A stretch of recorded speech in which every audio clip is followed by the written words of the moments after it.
Well, let's continue our build-up now to the governorship election in Nigeria. As tonight, we shift focus to Nigeria's commercial nerve center, Lagos, a state with a population of over 20 million. Well, Funsho Doherty, ADC governorship candidate, Lagos State, joins us now on Newsnight. Thank you so much for joining us. Good to see you, Mr. Funsho Doherty. Well, yes, let's start with a point that you made. You said that the APC should pack its load in Lagos because there's about to be another sheriff in town come 2023. And I'm wondering exactly how you plan to snatch Lagos State out of the hands of the APC. I mean, they've been in charge since 1999. What magic wand do you have? Well, thank you. And it's a great question, and it stems really from the comments that we often hear that APC is dominant in Lagos, and so they're unassailable. Our argument is that this is a myth, that if you dig into the numbers, that dominance is actually more of a tenuous hold. The APC administration that's in power today was elected in 2019 on the back of about 700,000 votes out of a total votes cast of about 1 million votes. Lagos, as you know, in the last election had almost 7 million registered voters. So in reality, the ruling party was elected by a minority, and perhaps a small minority, of registered voters. And so we think that again, that dominance is a myth. In 2023, we think that is likely to be a very different story. I'm sure you, as I, and as many others have seen, there is a greatly renewed fervor in the electorate. People are out there insisting that they will get their voters' cards. A lot has happened since the last election, NSAS, Sorosoke, etc. So we think that the apathy that we've seen in the past will be dramatically reduced in 2023. And if that happens, I think APC should be very worried.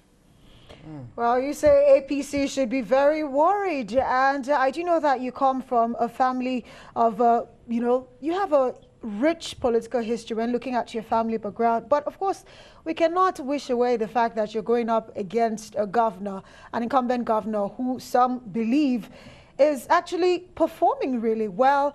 And of course, we've seen him being endorsed from even 7 governors from other political parties. So my question to you tonight, your chances, again.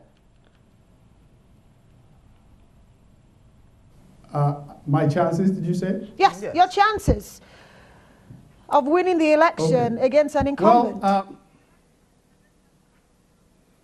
Well, you know, I think, again, 2023 is going to be an election different from prior elections. I think that is going to be true at the presidential level, and I think that is also going to be true at the gubernatorial level. I think that there's, again, this propaganda that Lagos is working, which I guess is what drives this idea that you expressed, that, that the present administration is doing well. I think rather than fall for the propaganda, I think what we should do is look at objective metrics and measures, because that way we will not be misled.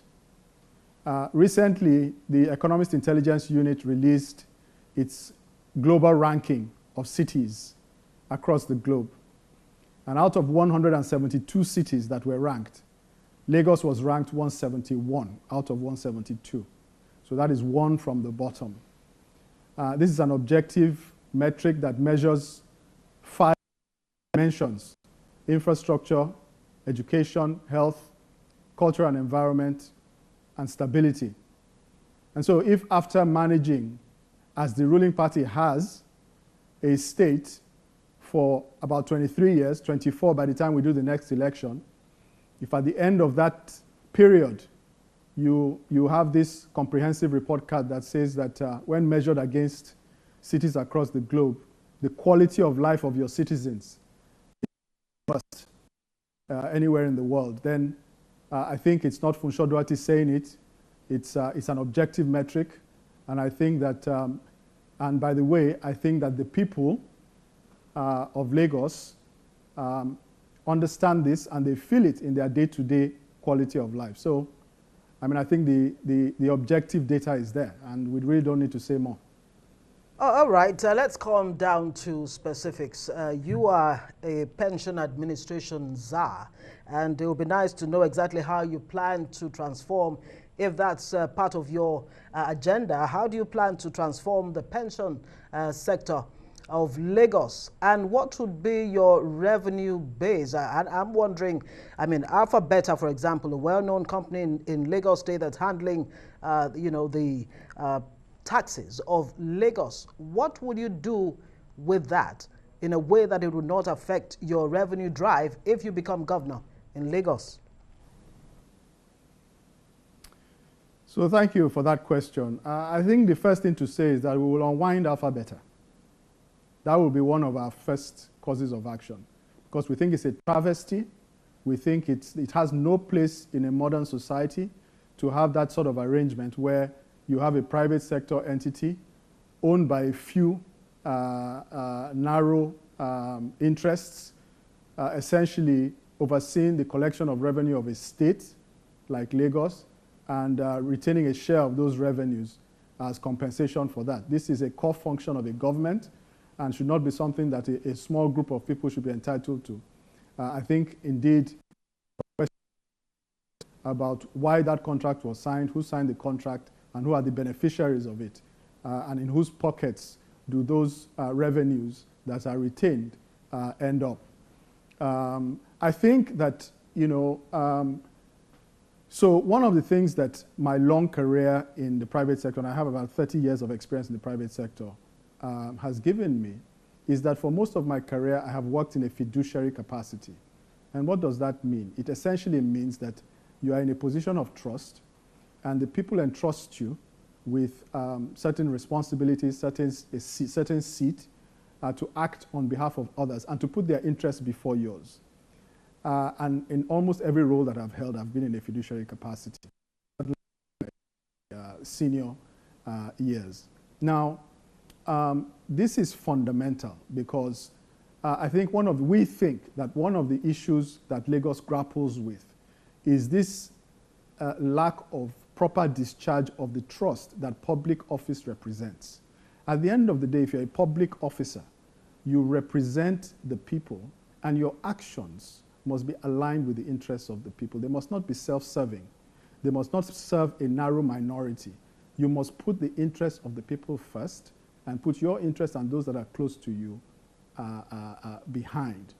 And we think that the tragedy of Lagos over the last 23 years is that that has not been the case. And the effect of that has been that over that period, we have seen a dramatic increase in inequality. We have seen that whilst the state has gone through a whole lot of resources, over time, those expenditures have resulted in the wealth of the state being concentrated in a narrow group at the expense, we believe, of the quality of life of the broader population. Well, you are a chartered accountant, and I want to stay really with numbers. If you look at the governor today, when he presented that budget of 1.69 trillion naira, there was a part of another loan coming. This time around, he says he's looking to get about 350 billion naira to help fund the 2023 budget of Lagos State. So you are saying Lagosians deserve better. So what alternative governance are you offering Lagosians, and your thoughts on the fact that the government of the day is looking to borrow more? So let me start by saying that debt in and of itself by a government is not anathema.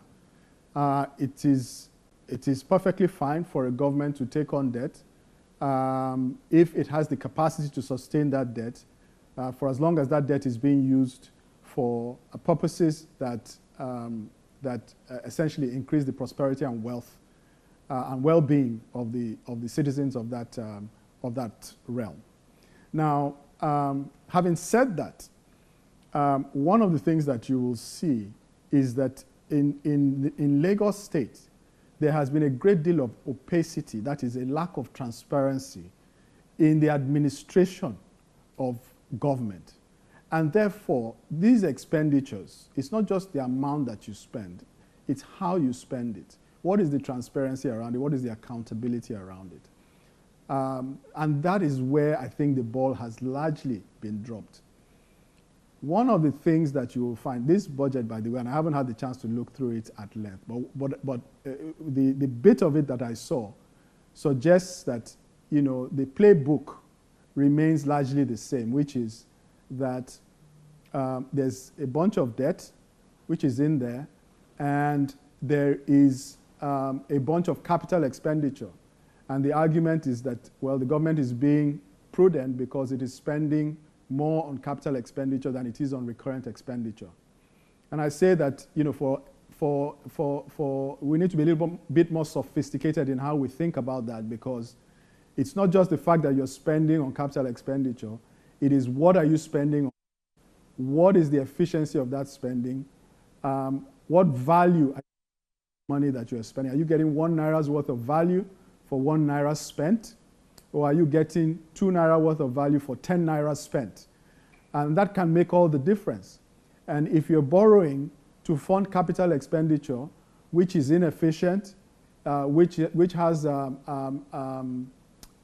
built-in fat and you know, money for the boys or whatever, you may find that actually you are impoverishing the state over time rather than making it more prosperous. And we think that there's a whole lot more that can be done to ensure that over time, and remember that this administration, again, has been in power for 23 years. A generation is typically defined as 30 years. So, you know, it's not far from a generation, right? And the question we have to ask ourselves is, where are we in relation to where we could have been after a generation? And so it's not just about 1 year's budget, and there's a lot to quarrel about, you know, in kind of the administration of the annual budget. But beyond the annual budget, when you look at the expenditures over time, year in, year out, and then you measure at the end of 23 years, and then you say, look, how have we done truly? And I think there's only one conclusion you can reach. We'll have to leave it there. Thank you very much. Funsho Doherty is ADC governorship candidate. That's the African Democratic Congress for Lagos State. Wish you the very best.